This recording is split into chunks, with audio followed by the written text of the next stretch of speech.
Sa kabila ng mga kinaharap na aligasyon at ng gumugulong na impeachment trial laban sa kanya, si Vice President Sara Duterte pa rin ang top pick ng mga Pilipino para sa pagka-presidente sa eleksyon 2028 ayon sa Pulse Asia. Sa parehong survey, nanguna sa Vice Presidency at sa senatorial race ang kilalang kaalyado ng mga Duterte na sina Senador Bongo at Senador Robin Padilla. Narito ang kabuuan ng balita. Pebrero ng kasulukuyang taon nang tuloy nang nagtapos ang one-year bar period na itinakda ng Korte Suprema para sa paghahain ng impeachment complaints laban kay Vice President Sara Duterte.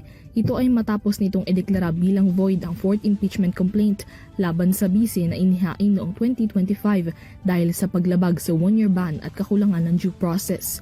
Kasunod ng pagtatapos ng one-year ban ay ang paghahain na rin ng panibagong impeachment complaints laban sa bise. Sa gitna ng mga kinaharap na aligasyon at panibagong mga reklamo, noong 18 ng Pebrero, inanunsyo na ni Duterte ang kanyang formal na pagkandidato bilang Pangulo sa eleksyon 2028. I offer my life, my strength, and my future in the service of our nation. Mga kababayan, ibalik natin ang tapang at malasakit.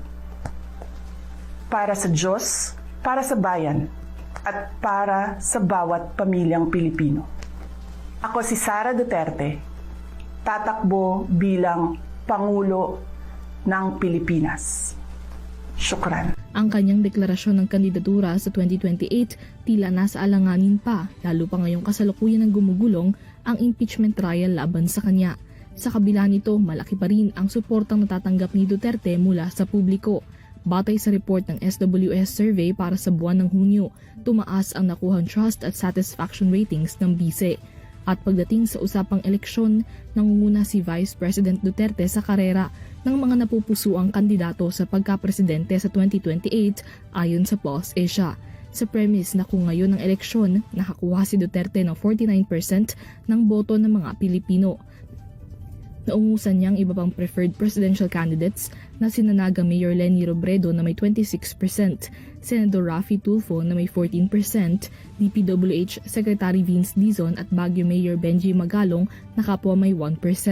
Pinakamataas ang nakuhang boto ni Duterte mula sa baluarte ng kanilang pamilya sa Mindanao kung saan 87% ang bumoto sa kanya. Sinundan ito ng Visayas na may 53%, National Capital Region na may 39%, habang 31% naman mula sa Balance Luzon. Sa parehong premise na kung ngayon ang eleksyon, makakatambal ni Duterte si Senador Bongo na nakakuha ng 27% ng boto ng pagka-vice-presidente. Nanguna siya kina Senador Robin Padilla na may 21%, Senador Bam Aquino at ating Senador Grace Poe na may kapwa may 14%, Senador Erwin Tulfo na may 9% habang 4% naman kay Senador Kiko Pangilinan. Pagdating naman sa senatorial preference, nanguna sa listahan si Senador Robin Padilla na nakakuha ng 91% na boto. Matatandaang siya rin ang number 1 senator noong 2022 elections.